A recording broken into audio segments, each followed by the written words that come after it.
सभी का दिन शुभ और मंगलमय हो और भगवान श्री कृष्ण की कृपा आप सभी पर सदा बनी रहे। आज आप सुनेंगे मार्गशीर्ष मास महात्म्य का अध्याय 8। देवर्षि नारद नारायण मुनि से कहते हैं कि मैंने आपके मुख से बहुत अद्भुत कथाएं सुनी, परंतु मेरा लोलुप मन अभी तक तृप्त नहीं हुआ है।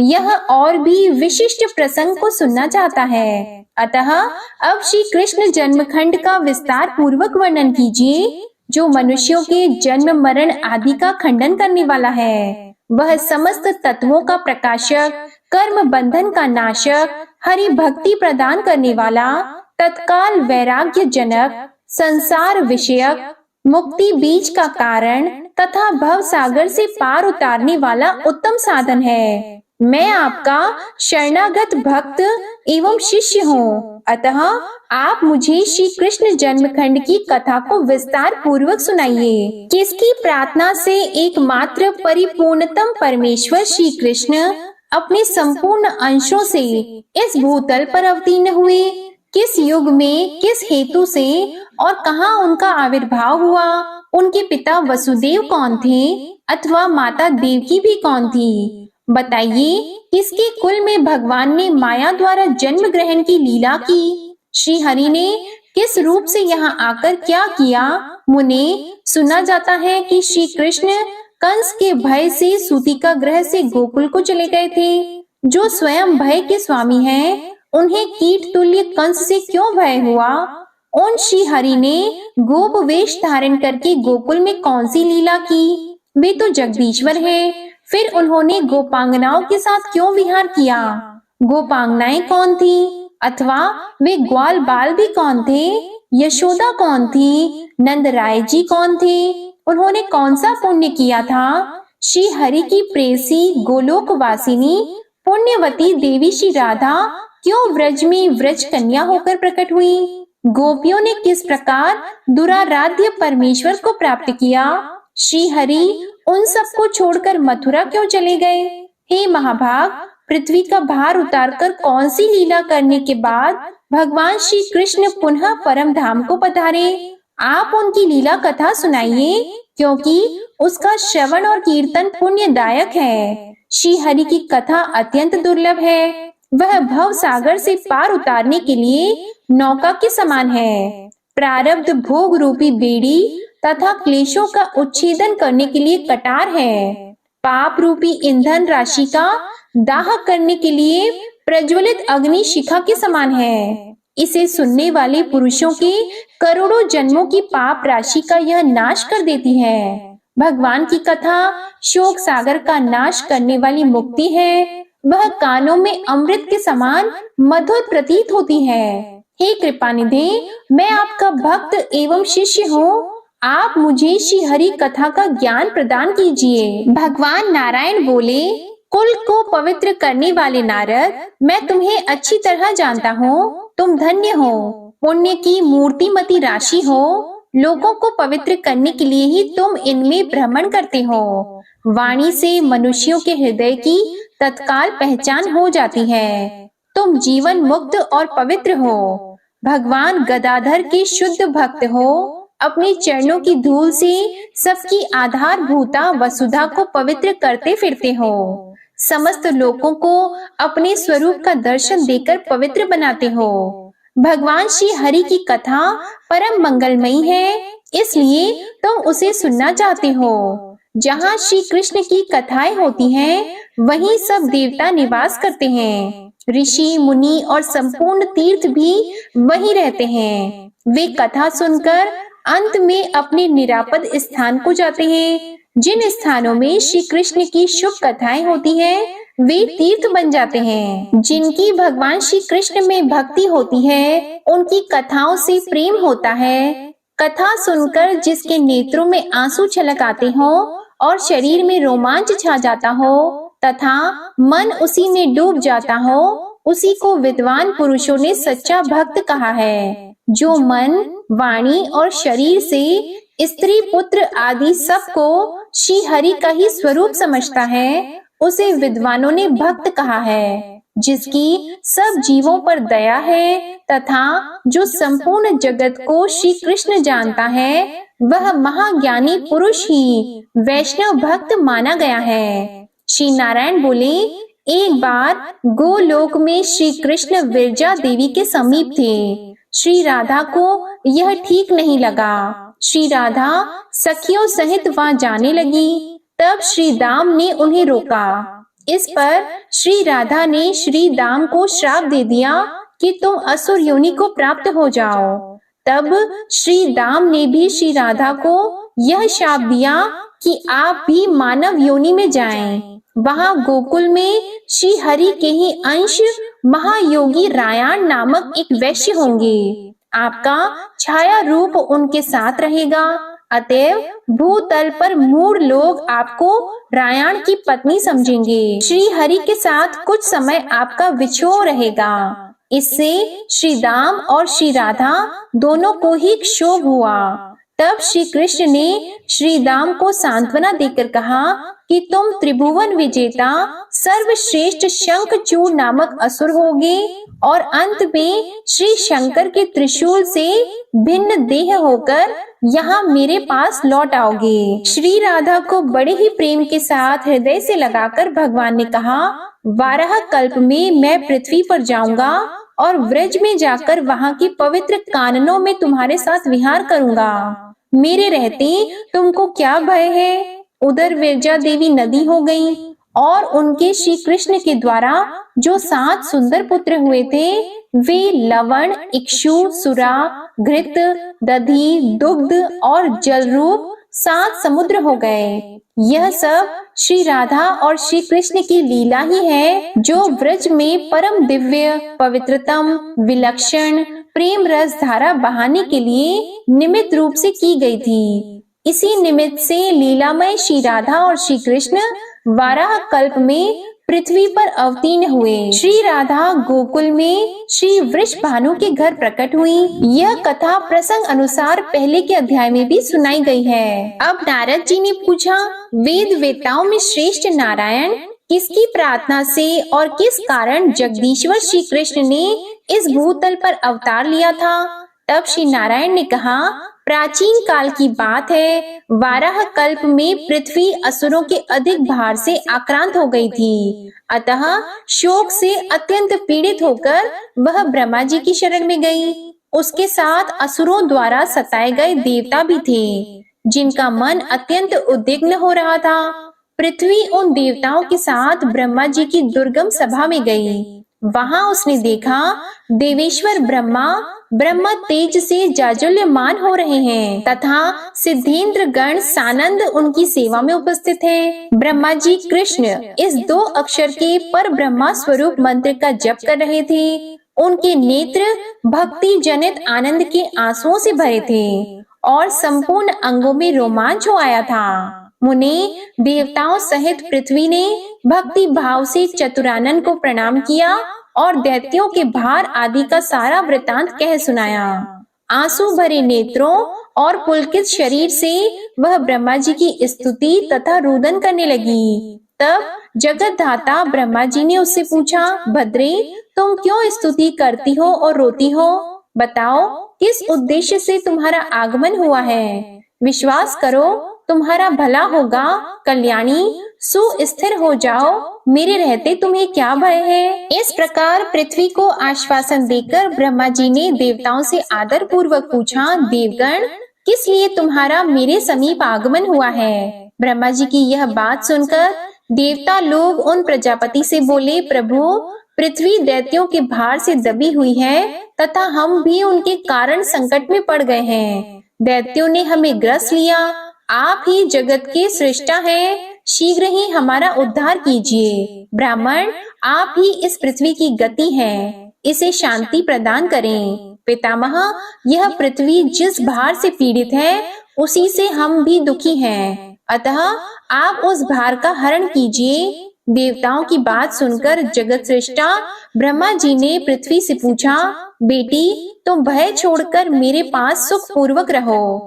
पद्मलोचने बताओ किनका ऐसा भार आ गया जिसे सहन करने में तुम असमर्थ हो गई हो? भद्रे, मैं उस भार को दूर करूंगा, निश्चय ही तुम्हारा भला होगा। ब्रह्मा जी का यह वचन सुनकर पृथ्वी के मुख पर और नेत्रों में प्रसन्नता छा गई। वह जिस जिस कारण से इस तरह पीड़ित थी, अपनी पीड़ा की उस कथा को कहने लगी। तात सुनिए, मैं अपने मन की व्यथा बता रही हूँ। विश्वासी बंधु बांधव के सिवा दूसरे किसी को मैं यह बात नहीं बता सकती, क्योंकि स्त्री जाति अबला होती है। अपने सगे बंधु, पिता, पति और पुत्र सदा उसकी रक्षा करते हैं, परंतु दूसरे लोग निश्चय ही उसकी निंदा करने लगते हैं। जगत पिता, आपने मेरी सृष्टि की है, अतः आपसे अपने मन की बात कहने में मुझे कोई संकोच नहीं है। मैं जिनके भार से पीड़ित हूँ उनका परिचय देती हूँ, सुनिए। जो श्री कृष्ण भक्ति से हीन है और जो श्री कृष्ण भक्त की निंदा करते हैं, उन महापातकी मनुष्यों का भार वहन करने में मैं सर्वथा असमर्थ हूँ। जो अपने धर्म के आचरण से शून्य तथा नित्य कर्म से रहित हैं, जिनकी वेदों में श्रद्धा नहीं है, उनके भार से मैं पीड़ित हूँ। जो पिता, माता, गुरु, स्त्री, पुत्र तथा पोष्य वर्ग का पालन पोषण नहीं करते हैं, उनका भार वहन करने में मैं असमर्थ हूँ। पिताजी, जो मिथ्यावादी हैं, जिनमें दया और सत्य का अभाव है, तथा जो गुरुजनों और देवताओं की निंदा करते हैं, उनके भार से मुझे बड़ी पीड़ा होती है। जो मित्रद्रोही, कृतघ्न, झूठी गवाही देने वाले, विश्वासघाती तथा धरोहर हड़प लेने वाले हैं, उनके भार से भी मैं पीड़ित हूँ। प्रभु, यह सब कष्ट मैंने कह सुनाया, यही मुझ अनाथा का निवेदन है। यदि आपसे मैं सनाथ हूँ तो आप मेरे कष्ट के निवारण का उपाय कीजिए। यों कहकर वसुधा बार बार रोने लगी। उसका रोदन सुनकर कृपानिधान ब्रह्मा ने उससे कहा, वसुधे, तुम्हारे ऊपर जो दस्य भूत राजाओं का भार आ गया है, मैं किसी उपाय से अवश्य ही उसे हटाऊंगा। पृथ्वी को इस प्रकार आश्वासन देकर देवताओं सहित जगत धाता ब्रह्मा भगवान शंकर के निवास स्थान कैलाश पर्वत पर गए। वहां पहुंचकर विधाता ने कैलाश के रमणीय आश्रम तथा भगवान शंकर को देखा। वे गंगा जी के तट पर अक्षय वट के नीचे बैठे हुए थे। उन्होंने व्याघ्र चर्म पहन रखा था। दक्ष कन्या की हड्डियों के आभूषण से वे विभूषित थे। उन्होंने हाथों में त्रिशूल और पट्टिश धारण कर रखे थे। उनके 5 मुख और प्रत्येक मुख में 3-3 नेत्र थे। अनेकानेक सिद्धों ने उन्हें घेर रखा था। वे योगींद्र गण से सेवित थे और कौतूहल पूर्वक गंधर्वों का संगीत सुन रहे थे। साथ ही अपनी ओर देखती हुई पार्वती की ओर प्रेम पूर्वक तिरछी नजर से देख लेते थे। अपने 5 मुखों द्वारा श्री हरि के एकमात्र मंगल नाम का जप करते थे। गंगा जी में उत्पन्न कमलों के बीजों की माला से जप करते समय उनके शरीर में रोमांच हो आता था। इसी समय ब्रह्मा जी पृथ्वी तथा नतमस्तक देव समूहों के साथ महादेव जी के सामने जा खड़े हुए। जगत गुरु को आया देखकर भगवान शंकर शीघ्र ही भक्ति भाव से उठकर खड़े हो गए। उन्होंने प्रेम पूर्वक मस्तक झुकाकर उन्हें प्रणाम किया और उनका आशीर्वाद प्राप्त किया। तत्पश्चात सब देवताओं ने तथा पृथ्वी ने भी भक्ति भाव से चंद्रशेखर शिव को प्रणाम किया और शिव ने उन सबको आशीर्वाद दिया। प्रजापति ब्रह्मा ने पार्वती नाथ शिव से सारा वृतांत कहा। वह सब सुनकर भक्त वत्सल शंकर ने तुरंत ही मुंह नीचा कर लिया। भक्तों पर कष्ट आया सुनकर पार्वती और परमेश्वर शिव को बड़ा दुख हुआ। फिर ब्रह्मा और शिव ने देव समूहों तथा वसुधा को यत्न पूर्वक सांत्वना देकर घर को लौटा दिया। फिर वे दोनों देवेश्वर तुरंत धर्म के घर आए और उनके साथ विचार विमर्श करके वे तीनों श्री हरि के धाम को चल दिए। भगवान के उस परम धाम का नाम वैकुंठ है। वह जरा और मृत्यु को दूर भगाने वाला है। ब्रह्मांड से ऊपर उसकी स्थिति है। वहां पहुंचकर देवताओं ने भगवान श्री हरि की स्तुति की। देवताओं की स्तुति को सुनकर साक्षात श्री हरि ने उनसे कहा, तुम सब लोग गोलोक को जाओ, पीछे से मैं भी लक्ष्मी के साथ आऊंगा। श्वेत द्वीप निवासी वे नर और नारायण मुनि तथा सरस्वती देवी ये गोलोक में जाएंगे। अनंत शेषनाग, मेरी माया, कार्तिकेय, गणेश तथा वेद माता सावित्री ये सब पीछे से निश्चित ही वहां जाएंगे। वहां मैं गोपियों तथा राधा के साथ द्विभुज श्री कृष्ण रूप से निवास करता हूँ। यहाँ सुनंद आदि पार्षदों तथा लक्ष्मी के साथ रहता हूँ। नारायण, श्री कृष्ण तथा श्वेत द्वीप निवासी विष्णु मैं ही हूँ। ब्रह्मा आदि संपूर्ण देवता मेरी ही कलाएं हैं। देव, असुर और मनुष्य आदि प्राणी मेरी कला की अंश कला से उत्पन्न हुए हैं। तुम लोग गोलोक को जाओ, वहां तुम्हारे अभीष्ट कार्य की सिद्धि होगी। फिर हम लोग भी सबकी इष्ट सिद्धि के लिए वहां आ जाएंगे। इतना कहकर श्री हरि उस सभा में चुप हो गए।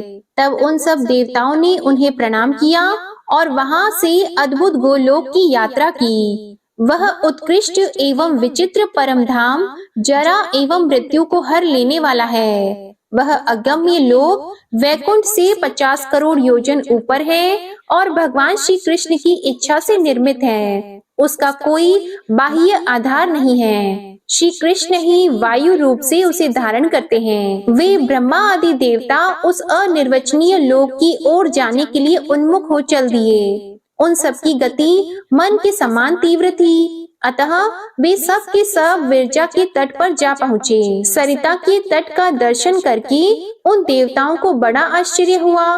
उस परम आश्चर्यजनक तट को देखकर वे देवेश्वर नदी के उस पार गए। वहां जाने पर उन्हें पर्वतों में श्रेष्ठ शतशृंग दिखाई दिया, जो अपनी शोभा से मन को मोह लेता था।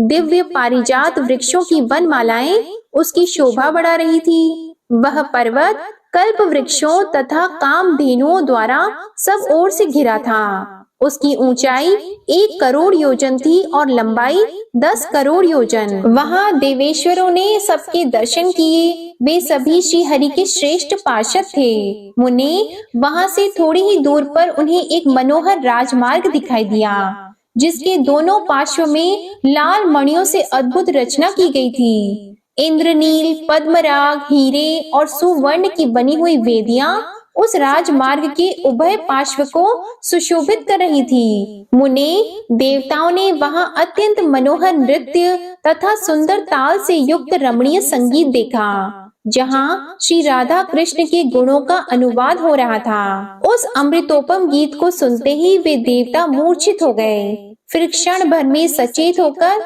मन ही मन श्री कृष्ण का चिंतन करते हुए उन्होंने स्थान स्थान पर परम आश्चर्यमय मनोहर दृश्य देखे। नाना प्रकार के वेश धारण किए समस्त गोपिकाएं उनके दृष्टि पथ में आईं। कोई अपने हाथों से मृदंग बजा रही थी, तो किन्हीं के हाथों से वीणा वादन हो रहा था। किन्हीं के हाथ में चंवर थे, तो किन्हीं के करताल। किन्हीं के हाथों में यंत्र वाद्य शोभा पा रहे थे, किन्हीं रत्नमय नुपुरों की झनकार फैला रहे थे। बहुतों की रत्नमयी कांजी बज रही थी, जिनमें क्षुद्र घंटिकाओं के शब्द गूंज रहे थे। किन्हीं के माथे पर जल से भरे घड़े थे, जो भांति भांति के नृत्य के प्रदर्शन का मनोरथ लिए खड़ी थीं। हे नारद, कुछ दूर और आगे जाने पर उन्होंने बहुत से आश्रम देखे, जो राधा की प्रधान सखियों के आवास स्थान थे।